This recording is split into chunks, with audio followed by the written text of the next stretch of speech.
Welcome to Freaked Out with your co-hosts, Liz and Landon. What's up, everybody? Today we will be covering the case of the Fort Worth missing trio. Yes, we did not expect all of what happened to happen. We're definitely excited to share what we have found out for you. This episode might be a little bit on the longer side, so we need to get right into it right away. Now, this case took place back in 1974, 11 years before I was born. So we're going back in time. Rachel and Renee and Julianne all went missing while Christmas shopping at Seminary S Shopping Center in Fort Worth, Texas. Now, the car the girls were driving was an Oldsmobile 98 and was left behind in the Sears parking lot at the mall, and the girls have not been seen since. This case has been unsolved for 48 years. It is astonishing that we have yet to find out anything about this case. The girls had planned to be back from the mall by 4 p.m., but they did not get home, and the families decided to go out and search for them at the mall. Obviously, they didn't find the girls, but what they did find was Rachel's car. Now, according to sources, there were sightings of the girls with a man at the mall all over the place. This reminds me of the Austin yogurt shop murder, where the girls went shopping at the mall prior to going to the yogurt shop. It also reminds me of that story because it was also located in Texas, but obviously that case was in the 90s, so highly unlikely they are connected, but it is something good to note. Since we have absolutely no clues leading up to what played in their disappearance, let's look in the background of everyone's life and what took place prior. Now, Rachel, being the oldest, she was 17, married to a man named Tommy. Rachel and Renee were both students at Southwest High School in Fort Worth, Renee being 15. And before Rachel got married, she was living really close by to Renee, and they lived in the Greenbrier Park area. Rachel and Renee's families were very close, and they spent a lot of time doing activities like hunting and fishing together. I want to point out as well that Rachel was still in high school and married at 17, and Tommy was 22 at the time that they got married. Tommy had a son, Sean, that was only 2 years old from a previous marriage, and he had just found out that his son would be spending Christmas with them that year. Now, Rachel had already gotten a gift for Sean in the car, but because he was going to be there in the morning, she figured she'd go to the mall and grab a few other presents for him. Rachel had asked her sister Deborah to come to the mall with her, since Deborah actually lived with Rachel and Tommy, but unfortunately everyone had stayed up until 4 a.m. that morning playing canasta, which is a card game that, if anybody doesn't know, so she was a little tired. According to sources, Rachel then asked her best friend Renee if she wanted to go to the mall with her that day, and Renee was actually at her grandmother's house where she had spent the night. She usually stayed at her grandparents' on the weekends while her mom worked at the local dry cleaners. Now, across the street from her grandmother's house was Julianne's house, and that's when she agreed to go to the mall with Rachel. She was with Terry. Terry and her were going steady, and he had his 9-year-old sister with him. Now, Rachel had asked Terry if he wanted to go, and he said he wanted to, but he had to catch up with a friend. He was about to go into surgery. Now, his little sister was with them at the time. She overheard the conversation and she begged to go. They told her that she needed to get permission from her mother, and her mother reluctantly agreed because she didn't really know Rachel. Terry had given her a promise ring the day before Christmas. They had their gift exchange that day because they weren't going to be able to see each other for Christmas. Now, Rachel had showed up at noon to pick up Renee and Julia to go to the mall. They first stopped at the surplus store so Renee could pick up 2 pairs of jeans that Renee had put on layaway. Renee put both pairs of jeans in the car, took one off, and then exchanged it for what she was wearing and left that in the vehicle. That is all we know about what took place prior. What happened directly after was Rachel's mother was on the scene first at the mall after the girls didn't show up at 5. The car was locked and everything inside seemed to be okay. Rusty, Rachel's little brother at the time, remembers his mother and him going into the mall and looking from store to store to store to look for the girls. They did this until the mall closed, and the Fort Worth police were not too concerned. They didn't assume anything had happened. The police thought that the girls just ran off somewhere and that they would be back once they ran out of money or ran out of things to do. And of course, the police assume that. I can understand maybe them thinking that, assumption for maybe Rachel, but Julia and Renee, there was no reason for them to run away, but we'll get into that a little later. The police had brought Tommy to her car and asked him to look at it and see if there was anything out of place. Tommy had said everything looked normal except a few items that were missing from the glove box. Now, the items that he claimed had been missing was $150 worth of bonds, and he claims that he had bought those bonds while he was with his first wife, and his parents' will and testament. Such unusual things to take from a vehicle and to be kept there. It's very irresponsible. Anybody could just break in and take those items anytime they wanted. I don't understand why he didn't move those into his house. I agree. And then again, he's only 22. Although he already had 2 wives, maturity level, I'm not sure it was where it needed to be. For those of you interested in Tommy's parents had passed away recently within a year of each other from natural causes. He also doesn't know if he removed them himself or they had been misplaced. Very irresponsible to not even know. Also, there was never any sort of report suggesting that he found these items later on, so who knows? Well, the 3 fathers of the missing girls had staked out the mall that night. They all had their shotguns ready and waiting.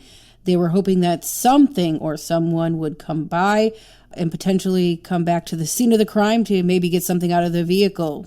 Just an FYI, Tommy had been working that day at the transmission shop that was originally owned by Rachel's father. He had sold it to Tommy for $10,000. Now, everyone assumes that because Rachel's father, Cotton, had been diagnosed with stage 4 cancer, that this is the reason that he sold the shop to Tommy. The next day, at Tommy and Rachel's home, where Tommy and Deborah were, and remember, Deborah is Rachel's sister, they received a very unusual letter in the mailbox. Tommy and Deborah had contacted the police about the letter that was sitting in the mailbox that morning. Now let's talk about this letter for a moment. Rachel's name was written in pencil in the upper left corner of the envelope. Now the letter says, and I quote, "I know I'm going to catch it, but we just had to get away. We're going to Houston. See you in about a week. The car is in the Sears upper lot, Rachel." This letter was so unusual and so confusing. It basically suggested that Rachel picked up and left with these 2 minors for shits and giggles, which doesn't make any sense. Really doesn't. Like, why wouldn't she just bring the car back? Exactly. And the kids. Right. Well, good old Tommy was extremely helpful. Tommy was hopeful that his wife would be back within a week. However, Rachel's family was not convinced that Rachel had even written that letter to begin with. It just didn't make sense to them at all. The other 2 girls and their family members as well were not convinced by this letter. It looked as though the only person convinced by the letter was Tommy. Shocker. Obviously, social media was not a thing back then in the 70s, so news could not travel that quickly. It took till about January 1st for a man that had known Rachel's father to come forward and even talk about his interaction with Rachel at the mall. On January 1st, a man that had known Rachel had called her father to let her know that he had seen her that day on December 23rd in the mall. Now, he claimed that he had seen her in the record department of the store in the mall. He'd briefly spoken with Rachel. The man had noticed that there was another person with Julie, Rachel, and Renee, though it was a guy, but there was no mention of him anywhere else in the missing person case. There was no description listed about this guy and what he looked like either. I don't even understand why none of these details were ever forwarded, but anyways, at least not from what I can find anyway. This is probably one of the first stories that we've heard on record about a psychic being involved. Renee's mother had gone to a psychic, and his name was J. Joseph, and he had told her things about Renee that she wouldn't expect him to know. That she had been wearing red and white tennis shoes, and that information was not disclosed to the public. Before I can carry on a little further, I tried my hardest to find this guy. I wasn't able to find much about him, or if at all. Specifically, I found one guy born in 1959 that was doing readings, but there was no mention of this case anywhere. So I'm not sure if he's dead or alive. I can't feel his energy, which is frustrating because something happened while we were writing up this episode. Yes, Liz was using the talk to text to make it a little easier so that she can write this up faster. And as she was doing this, she was writing the sentence, J. Joseph asked Tommy if the number 150 meant anything. And the predictive text wrote, "Can you believe that the girls are being held captive?" It gave me so many chills up and down my spine. It was such a massive mindfuck. And that's why I went and looked to see if I can find this dude and try to maybe talk to him beyond the grave. But like I said, I wasn't able to figure anything out. Either way, it does make sense, but we'll get back into that a little later as well.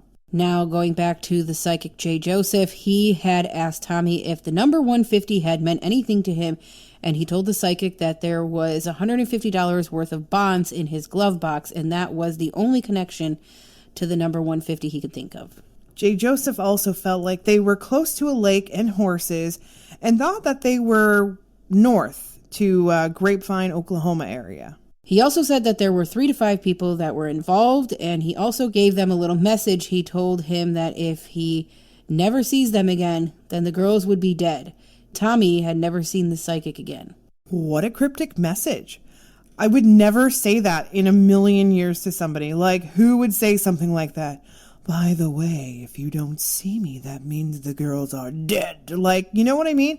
And then one day, like, I don't know, 50 years later, imagine seeing the guy. I just think it's weird. I know we can't control the signs, but I just feel like this guy didn't get enough information. This dude was trying to give some sort of lasting impression, I guess. As time progressed, it became a bit of a joke to some of the public, and things started to get extremely out of hand. On January 8th, 1975, a friend of Richard Wilson, which is Renee's father, received a phone call around 6 p.m. from a girl saying that she was a friend of Renee's, and the girls would be arriving home that night around 7:25 p.m. on a Greyhound bus from Houston. They all rushed to the bus, and the girls, shockingly, were not on it. Renee's mother had a feeling that someone was watching as they were waiting by the bus stop and laughing. Kind of like somebody was mocking them for their efforts. Absolutely. Now, when Renee's mother got home, her house had been burglarized while she had been gone. No details of exactly what went missing. I think that's definitely something that could have been, informed to the public, but whatever. Apparently, we're not going to get those details either. Which would be good, and again, another big shocker that they knew the killers or culprits, whatever, knew they weren't going to be there because they've obviously been stalking them at some point to know they weren't going to be home to go ransack this house now. Exactly. Now, the families are receiving phone calls from many people with all kinds of fake information pretending to be the girls. On January 7th, Julie's mom received a phone call. She had heard nothing on the phone. She kept saying, hello, hello, hello, into the phone, and she heard the faintest, mama, and she could have sworn it was Julie's voice. She then asked if it was Julie, and Julie said yes. And then she asked where she was, and she said, I don't know. And then she hung up the phone. Now, the girl was able to say mama one more time before she had hung up, but she said that her daughter sounded drugged. 2 days later, Rachel's family received another call from North Richmond Hill. Now, the police at this point were tracing where those calls were coming from. They were actually able to drag it back to a 14-year-old girl not connected to this case at all. She admitted to making 3 calls to the Wilsons family where she didn't see anything, and one of where she told Julie Wilson that she was Renee Wilson. She did deny that she did not make a call to Renee's mother. I did want to mention before I forget, but the 14-year-old did not tell the police this part, but she and a bunch of her friends were doing this to the parents. They thought it would be really funny. Of course they did, because they have nothing better to do at 14. Let's go fuck with the family that's already traumatized. Exactly. Another lead in March 14th, 1975, an elderly woman had stated, 4 months later, that she had witnessed an abduction of the 3 girls. Miss R.W. Arnold said that she learned that 3 clerks at the shopping mall, they were there with a yellow pickup truck with lights at the top. She said the 2 girls with a man were in the truck, and she noticed another girl being forced into a truck by another man. There's also a very unusual thing that happened with the private investigator that the family ended up hiring. He committed suicide and also requested burning all of the photos and all of the evidence from all the cases that he has done. So that was a very unusual situation, but no connection to the case. If you want to look into that a little further, you're welcome to look that up as well. I agree. There's no sort of connection to the actual case itself, so no reason to talk about it. But there is something we do want to talk about here in further detail, just to give you guys a little bit more perspective. When you're a busy parent, sometimes get well soon isn't soon enough. At Cone Health Urgent Care, you and your family can start feeling better faster. Just stop by one of our convenient locations for immediate medical attention. And compared to an emergency room, it can be an easy and often more affordable option. Simply walk in or make an appointment at conehealth.com/urgent care. Now open in Winston-Salem at Burke Mill Village. Cone Health, we are with you. Now, do we remember Tommy? Well, we did get a little information on him. Now, how wonderful. He did end up filing for divorce because of abandonment from Rachel, not too long after she had gone missing, which, in my opinion, is such a selfish thing to do, but again, I'm not Tommy. According to sources, Tommy had a track record. He was married to a woman by the name of Shauna. Shauna is the mother of his son, Sean.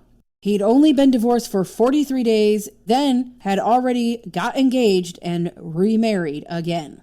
And do you want to hear who he was engaged to? Obviously, he was married to Rachel. But before he got married to Rachel, he was dating and engaged to Deborah. Deborah being Rachel's older sister by 2 years. And remember, Deborah was staying with Rachel and Tommy at the time because she had gotten out of a relationship herself. And even though he was not only with her, but engaged to her, they all lived under the same roof. Another thing I want to mention, which I found shady, Tommy had also put $1,000 into the reward fund and then took it back around the time that, he filed for divorce from Rachel. This guy seems to be very interested in getting married a lot. Here's another interesting fact about Tommy.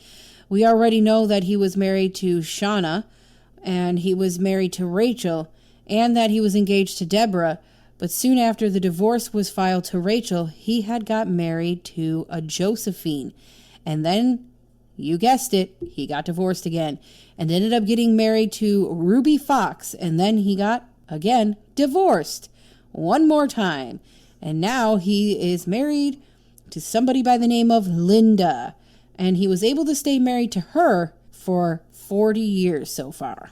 Now that's the reason I feel like Rachel definitely had some anger towards, her sister and him. And there were also a lot of details indicating that the two of them were having problems. And then adding Deborah to the mix, there were also even more problems. According to sources, the three of them were bowling the night before, and apparently everyone was fighting. So it was not a happily ever after. Renee was head over heels in love with her boyfriend, Terry, and they were obviously intentions for them to get married one day. Even though she was only 15, they had talked about that already. Either way, there would be no reason for her to just get up and run away. And Julia, well, there was no reason for her to go. She was only a little kid, 9 years old. Absolutely. And when I tell you guys, it's going to probably freak you right out. Like we said earlier, this case is extremely long. There's a lot of details to go through, so I'm hoping we can get all the details to make sense for you guys. Let's start at step 1. Were you able to connect with the 3 girls? I was absolutely able to connect with all 3 girls, and I'm sad to say that they've all passed on. Even though there had been talks of sightings of Rachel, I do not feel like that is accurate. All right, well, let's take us back to that time. I don't even know where to start. There's so many directions to go in. The first person I was able to connect to was Rachel. She came to me fairly quickly, just when we had started working on it. I didn't even have to channel her very hard, which was great because she was not hard to find. She was telling me to keep track of names and that the names that were used most frequently throughout the case were probably the people responsible. Now, she was extremely cryptic, even more cryptic than normal, which is now why I'm thinking that this psychic J. Joseph had extremely cryptic information. Anyway, She shows me that she and Deborah did have a really good relationship for a long period of time. Deborah, as described by many people previously, and also by Rachel, was one who had a very hard time with authority. She was the bad girl. She didn't like people telling her what to do. And from what I can see, the relationship was really good until Rachel got married to Tommy. Now, from what Rachel shows me, Deborah and Tommy were in a relationship for approximately 2 weeks. And although they got engaged during this time, it was a very sexually driven relationship. And at the end of the 2 weeks, Deborah had felt like Tommy became extremely obsessive. She was not someone who could just be kept in a box. And Tommy was looking for a woman to keep in a box and also help raise his son and also have like 3 or 4 more children soon. Now, Deborah was not interested in that. In fact, it made her break out in hives with the thought. But Deborah also didn't want to hurt his feelings. So she came up with this a wonderful plan to hook her current fiance up with her sister, because her sister was just much better for that idea of marriage, I guess. The idea of being a wife and wanting children, she was that typical woman that Tommy was looking for. So she had suggested to Rachel for her and Tommy to talk. Well, I know this is probably an obvious question, but Deborah and Tommy had been sexually involved. As a registered nurse, I know the value of dedication, rewards, and flexibility. That's why I joined the RN Tiered Incentive Program at UVA Health. I earn up to $15 more per hour on top of market-leading wages. Simply commit to 72 hours per pay period, with 48 hours working nights and flexing remaining hours. The RN Tiered Incentive Program works for me. To apply, visit careers.uvahealth.org. Obviously. Yeah, and from what Rachel showed me, they were having sex around the clock, and Rachel knew about it. In fact, Deborah shared all the nitty-gritty details, and they were sleeping together a lot in public places as well.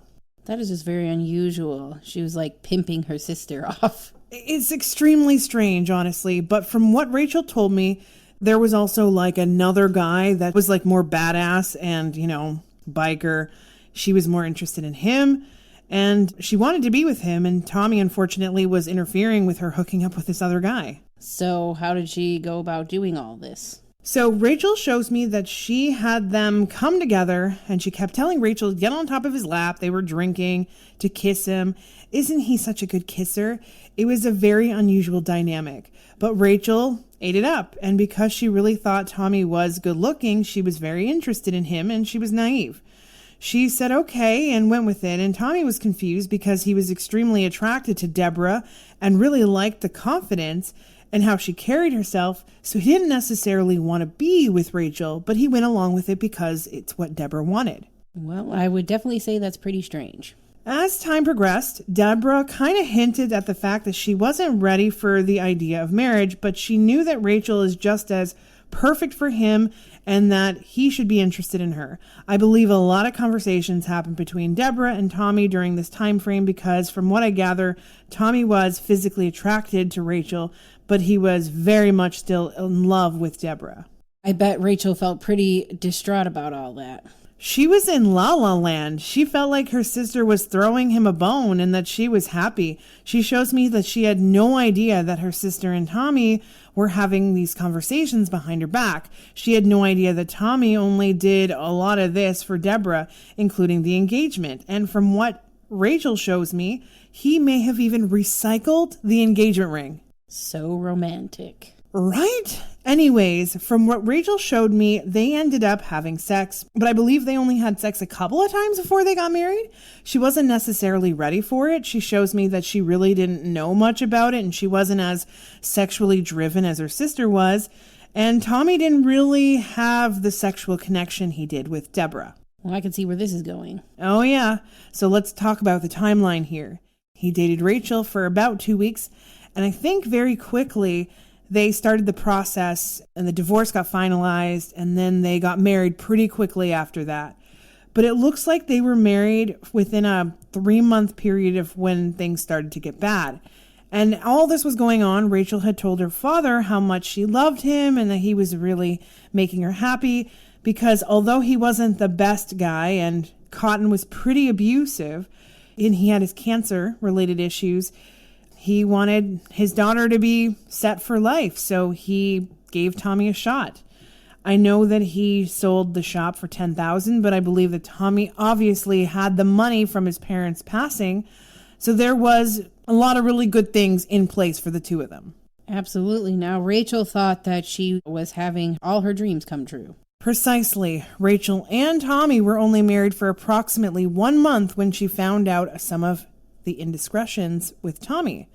Now, this is the day and age where cell phones and the internet didn't really exist at all. So people had to actually, see each other in person and speak to each other, or, on a landline. He was spending a lot of time with Deborah. Deborah sometimes calls the transmission shop. She would sometimes come to the house.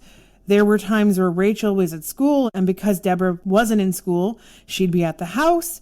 She found them in very compromising positions, and he would hug her and hold her, and sometimes she'd sit on his lap. It made Rachel extremely uncomfortable, and this is where her and Deborah's relationship started to go downhill from here. Now, did Rachel ever tell anybody about any of this? Oh, yeah. She told Renee everything. Renee was the only person that knew about it. And Tommy knew that Renee and Rachel shared everything because he had heard them on the phone many times over talking about the situation. And of course, Rachel would cry to Renee. Now, did Rachel confront Tommy about any of this, or Deborah?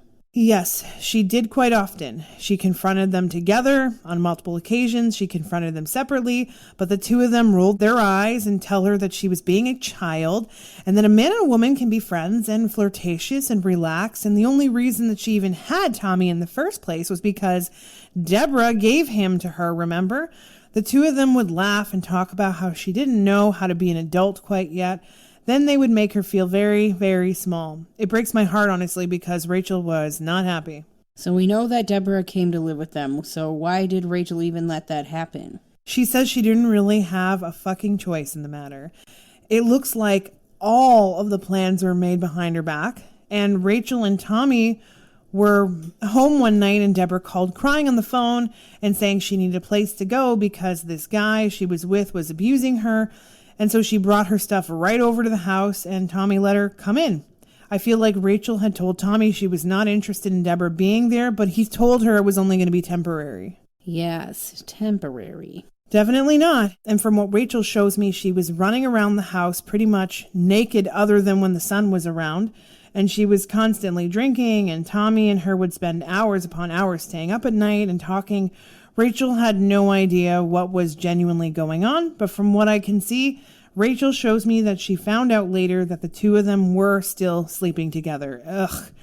And for quite a bit of time, honestly, when Rachel was at school, Tommy and Deborah found ways around her schedule. Did Rachel ever find out during her time with Tommy? She suspected because she did catch them in a very compromising position. She believed them, even though they, would fight constantly. At least she would tell herself that. The night before she went missing, did they end up actually playing canasta until 4 a.m.? Unless canasta is code for the horizontal mambo, no.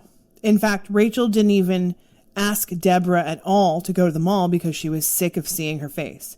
And they were in a very bad place. But anyways, it did happen the night before. There was definitely a fight at the bowling alley. The fight escalated even more. And although they were fighting until approximately 2 a.m., I see that Rachel went to bed. I see that Tommy and Deborah were awake, and from what Rachel shows me, this was not uncommon. So what happened next? So we're going to rewind a few hours. Before they went to the bowling alley, she shows me that an unexpected change of plans surrounding little Sean came up with staying during Christmas, just kind of thrown on their laps. And that is why Rachel had initially wanted to go to the mall, but she also wanted to go with Renee so she can talk some advice and tell her about something pretty significantly happening in her life. This was the perfect time to go and do that and be alone and talk about her issues. I feel like she didn't get a chance to really talk to her about it, especially the new stuff going on, so she wanted to catch up. What took place next? From what I can see, Rachel shows me that she doesn't know exactly what transpired here. Again, she's telling me a lot of cryptic things. She is all about the details surrounding her relationship. She gave me those with no issues. But she also shows me that at the same time, some sort of prank was supposed to happen. Something to like screw with Rachel. There was a phone call placed to a guy that Tommy and Deborah kind of mutually knew. They decided that Rachel was taking life too seriously and she needed to learn a lesson. And the two of them came up with this elaborate plan, and they were drinking and making all these plans late that night. Were any of the other girls able to give you any other details? They didn't talk too much, but yeah. Renee was able to step forward and give me a little more information on this than Rachel. I think perhaps because it's too hard for Rachel or whatever the case may be, but yes, Renee was able to shed some light on it. Now, before Rachel had picked up the girls at the mall, it looks as though Tommy decided to continue to carry on with this prank. And from what I can see, he knew the guy. I'm trying to figure out his name. It could be Alex or Alec. That's the family name. He looks like a big, burly, white dude who does drink quite a bit. Looks much older, actually. He's got the grays. Definitely has some sort of connection to a gang, a biker gang. Wears some serious boots. And he did hang out with Tommy a lot at his transmission shop. The plan was that these guys were going to kidnap the girls, essentially, and then drop them back off home later and kind of scare them because he had known that Renee was going to be coming along. He did not have any inkling that Julia was going to be there, though. He just wanted to do it with the two girls as like a joke. Well, obviously the child, Julia, was with them, so this didn't work out in the way that they wanted it to. So what happened? There's a few pieces missing, and I'm really trying my absolute hardest to obtain them, and maybe I will the next time I do a run at this case. But I see that this guy that wasn't necessarily the one to screw with the girls, but maybe sent someone else he knew to screw with the girls. I see that he didn't necessarily know these other two guys too well, but then I also see that he knew them well. So like it's really conflicting. But anyways, a friend of his basically was the one who was going to kidnap them. I don't believe that he was with them at the mall. However, I do believe he was following them around in the mall.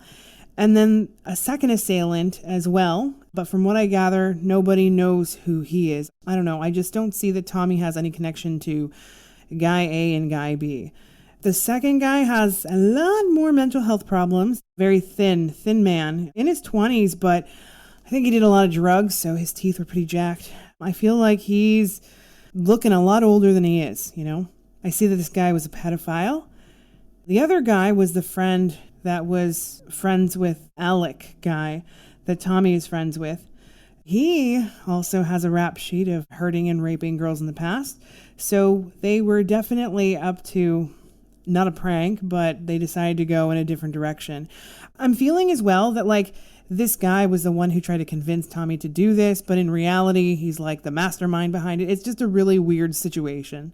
That sounds really fucked up. So what happens next? So I feel like the guy that had seen Rachel in the store, he was telling the truth. I do feel like he's completely accurate. I do see like that they were having a conversation about Christmas and, you know, niceties. And in reality, this guy was like kind of sitting behind them wearing like a darker black jacket. And he was kind of like creeping around the records. I don't believe that there was a yellow truck. I believe it was a black truck, but I do feel like there was definitely the yellow lights.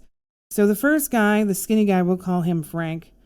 And then the other guy who was big, a burly biker dude with a little bit more of the better looks, we'll call him Ted. So Ted was waiting in the vehicle, which I do believe was that truck. I'm seeing that Ted came into the mall to see what was taking so long because Frank was taking a really long time. And I feel like Frank tried to hit on Rachel, and I see that she gave him like no attention. So I think Frank told Ted he'd take care of it.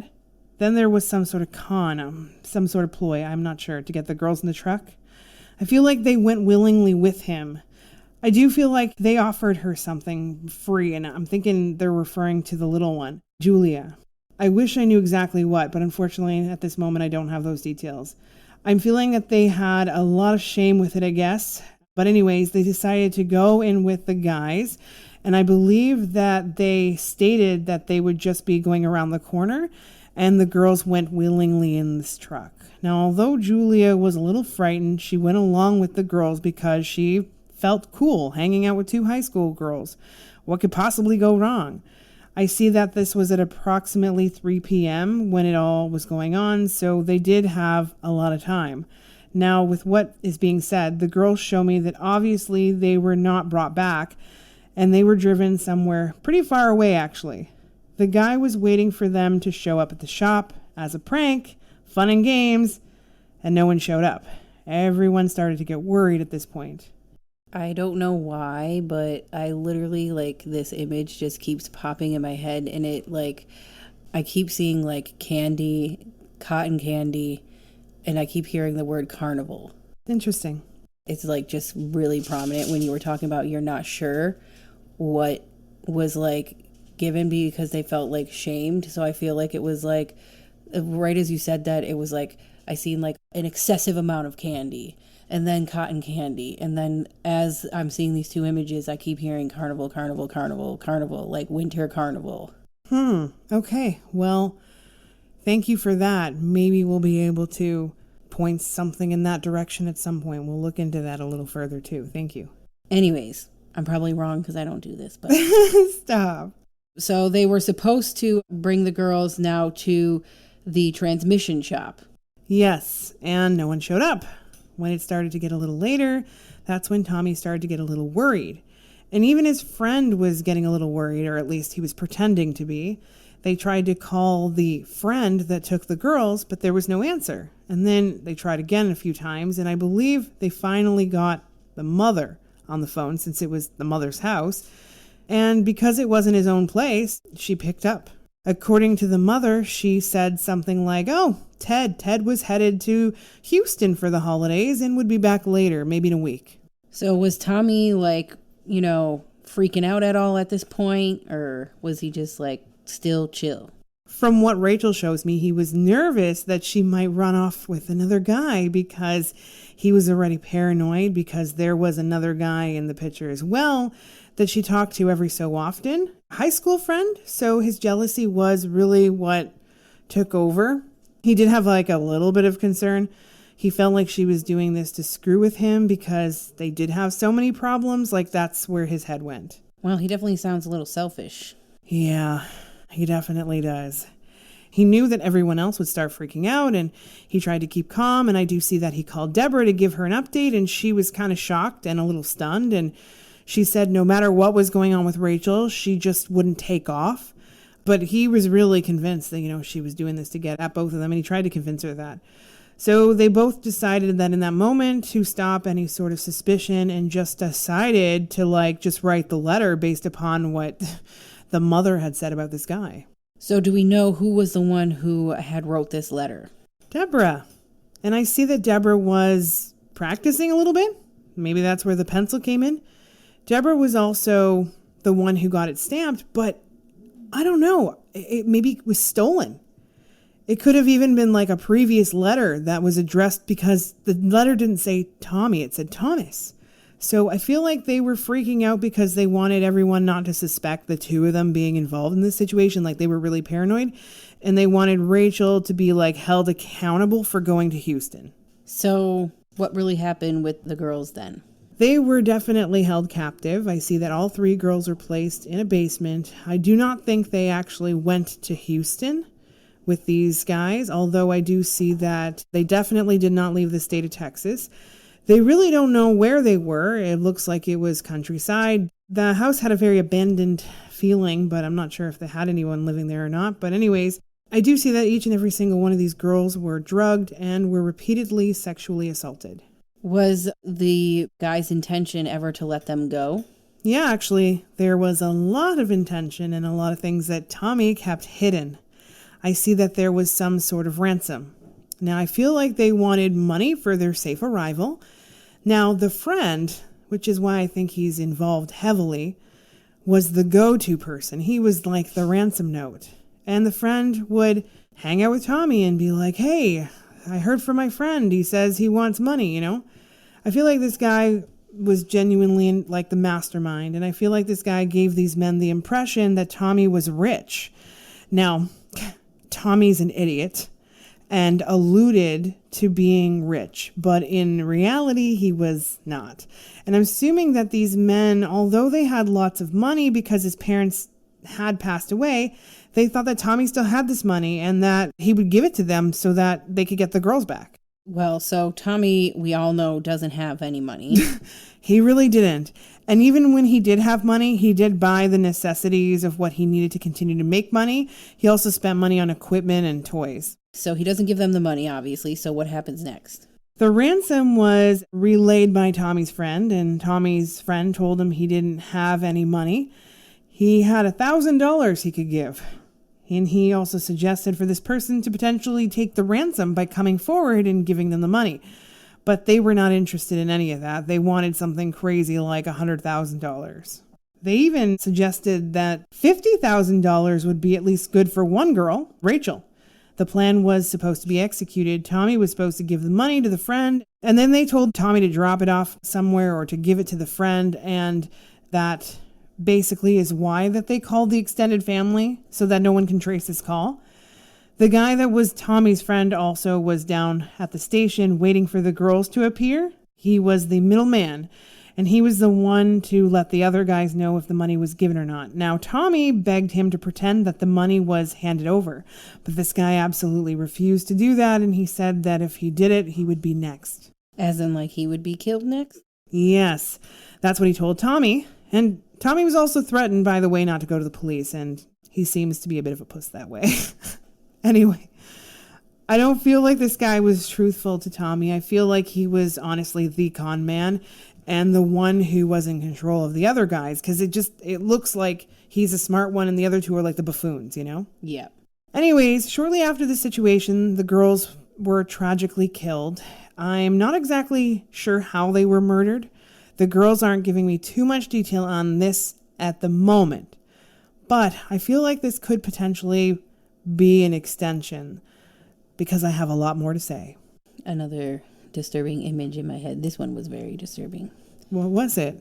I just see all three of them laying on a bed and like basically being raped until they just like bled out. Oh my God.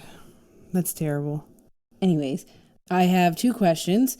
The first one being, was Rachel seeing anyone in a romantic way? Very good question. I do not feel like she was seeing anyone. She might have tried to make Tommy jealous by, talking to that kid at school, especially the guy who she claims to be like an ex-boyfriend, but from like when she was 5. I'm not exactly sure who he is. Maybe we'll find out later about that too. But Tommy would get angry and it would make her feel loved. And he would tell her not to hang out with him anymore, and she did it more because she was angry about the Deborah stuff. Okay, and my other question is, was Rachel pregnant at all at the time? This is intense, but she was definitely pregnant. She was not pregnant with somebody else's baby. It was Tommy's. I feel like she was planning to announce it to him on Christmas Day or New Year's. I believe she wanted to use the excuse to go pick up more presents for Sean, but in reality, she was trying to come up with some plans to kind of let him know. She felt like she could get her husband back.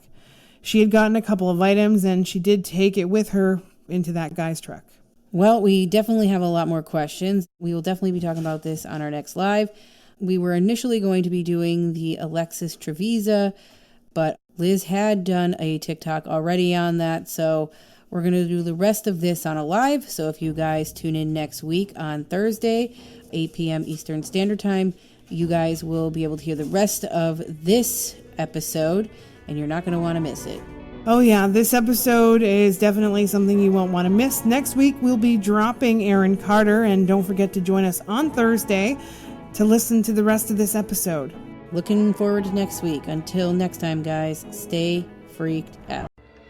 Cone Health Urgent Care is now open in Winston-Salem at Burke Mill Village. Stop by for immediate medical attention and start feeling better faster. Learn more at conehealth.com/urgent care.